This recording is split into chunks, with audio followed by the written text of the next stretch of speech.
Boa tarde a todos. É sempre com muito gosto que venho a Porto Alegre, ainda quando chego com o atraso, e peço-vos desculpa por isso. Cumprimento a engenheira Firmelinda Carvalho, o Luís Romão, a mandatária e o meu amigo Dr. Luís Marques Mendes, a quem peço desculpa por ter chegado atrasado e provavelmente ter trocado a ordem das intervenções.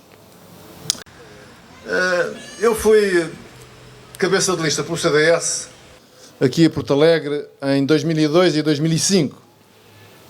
Serviço cívico, porque obviamente não tínhamos hipótese de eleger. Mas enfim, já conhecia Porto Alegre, já tinha feito aqui política e gostei muito desse período e do conhecimento vasto que tive do distrito e da cidade de Porto Alegre. E ficou-me uma marca. Eu sempre fui adepto da descentralização, da proximidade, do combate ao abandono do interior. Foi sempre uma matéria que me preocupou. Quando fui presidente do CDS, fiz umas coisas que chamei Jornadas do Interior, que se realizaram em Bragança, em Castelo Branco, em Porto Alegre. Na Guarda já não tive tempo, porque era um problema que então era já muito sensível. E quase 20 anos depois, o que podemos dizer é que está muito pior.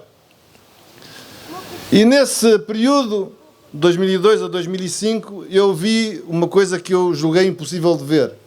Vi a desertificação acontecer. A razão é simples. Eu, embora não eleito, continuei a vir ao distrito entre eleições, mas vinha, obviamente, às cidades, não ia aos outros concelhos, não tinha oportunidade disso. E quando voltei a fazer a campanha seguinte, recordo de episódios que havia coisas que tinham desaparecido, havia visivelmente menos gente em muitas zonas deste distrito, que é um distrito que o país devia olhar com mais atenção e onde nós vemos bem que o seu abandono não é uma questão de políticas. Aqui ao lado, em Espanha, são os mesmos territórios e eles têm mais gente em Badajoz do que no distrito todo inteiro de Porto Alegre. Portanto, é possível fazer qualquer coisa. E eu creio que isso também tem a ver com esta eleição. Nessa altura também, em 2005, foi a segunda eleição que eu estive em Porto Alegre, foi aquela em que foi eleito o engenheiro José Sócrates,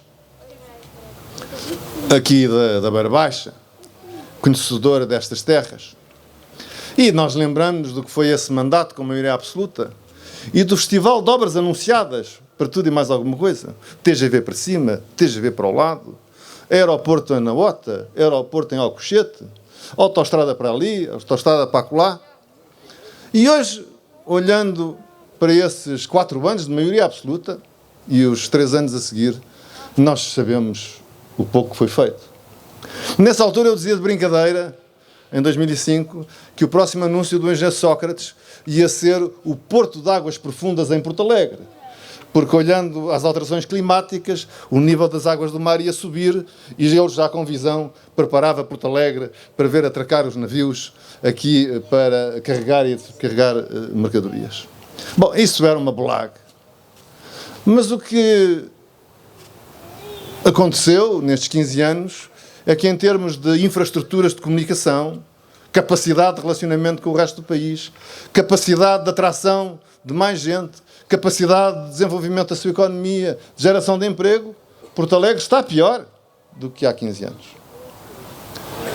Este é, portanto, um combate essencial para toda a gente, para todos os porto-alegrenses, do município de Porto Alegre e também do distrito, mas isso só acontecerá se houver neste distrito alguém que lidere esta luta e esta exigência. E isso tem que ser a cidade de Porto Alegre. A cidade que define este território, que define este círculo e cuja Câmara Municipal, cuja Assembleia Municipal tem uma responsabilidade acrescida de liderança, do esforço de reclamação e de reivindicação efetiva sobre o país e os poderes. É preciso dizer, deixem de nos enganar. Estamos fartos de abandono. Nós queremos atenção. Agora é o tempo do PRR. E é importante para esta década saber se o PRR tem o P, o R e o R de Porto Alegre, ou se o PRR tem o P e 2 R's de coisa nenhuma. É muito importante que isso seja esclarecido. Porque o investimento estruturante é essencial para o desenvolvimento equilibrado do território. Eu partilho convosco uma ideia que digo com tristeza. Eu apoiei a regionalização, votei a favor dela no referendo, mas hoje, olhando para trás, acho que foi um enorme logo, e enquanto não mudarmos, o país ficará infelizmente pior. A verdade é que a miragem das regiões não aconteceu e não deixa fazer. E nós ficamos piores porque, entretanto, os governos foram abandonando os distritos. A Constituição diz que, enquanto não houver as regiões, os distritos continuariam. Mas o que nós vimos acontecer foi fecharem todos os serviços técnicos da administração que existiam nas capitais de distrito. E, portanto, a capacidade técnica e a capacidade de pressão política destas terras diminuiu bastante. Hoje, se calhar, há aqui menor capacidade de planeamento do desenvolvimento do território, porque saíram daqui os serviços técnicos que podiam ajudar. Enfim, ainda me lembro, havia direções distritais de educação, as da saúde, da segurança social, da Junta Autónoma das Estradas, da economia, do turismo, you name it.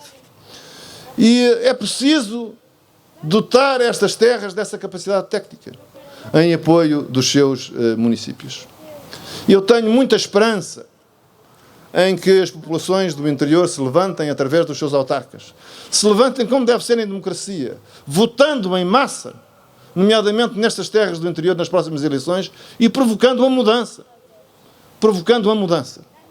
Estou certo que a engenheira Ermelinda Carvalho, com a experiência e o prestígio que tem, está em excelentes condições para liderar esse esforço, como o Luís Marques Mendes já referiu.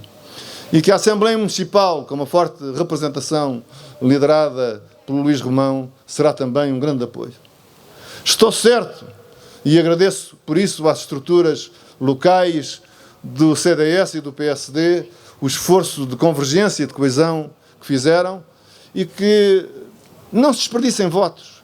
Concentre-se aqui a energia e a força de mudança, porque Porto Alegre precisa de vozes novas, energia nova e capacidade de liderança no distrito. No mais, temos que dar sinal daquilo que somos. Quer no PSD, quer no CDS, somos personalistas, somos humanistas.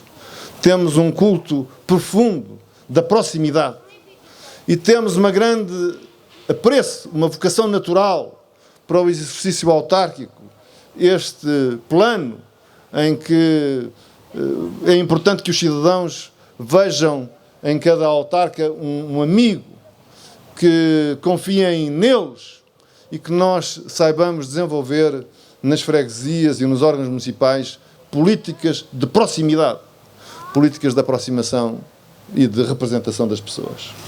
Isso os portalegrenses sabem que terão nestas listas.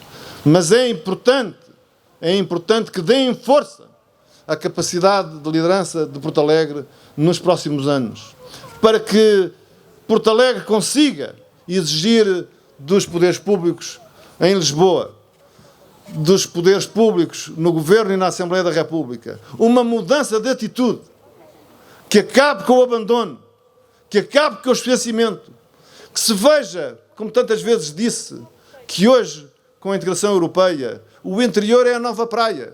O interior é por onde circula o grosso do nosso comércio com a União Europeia a que pertencemos. Por onde circulam as pessoas e as mercadorias.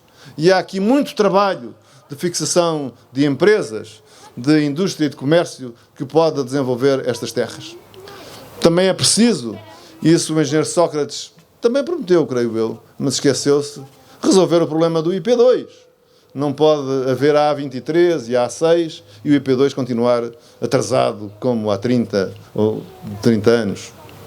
É preciso resolver estas questões e isso só será possível com uma Câmara liderada com pessoas com experiência, com energia, com a capacidade que a engenheira Firmelinda Carvalho já deu mostras.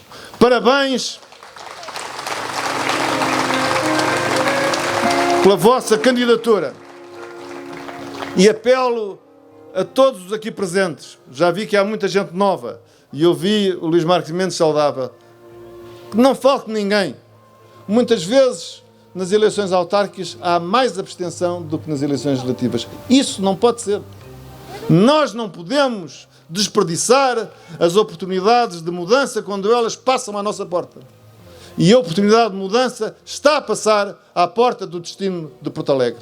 É a altura de o agarrar. Vamos embora. Viva!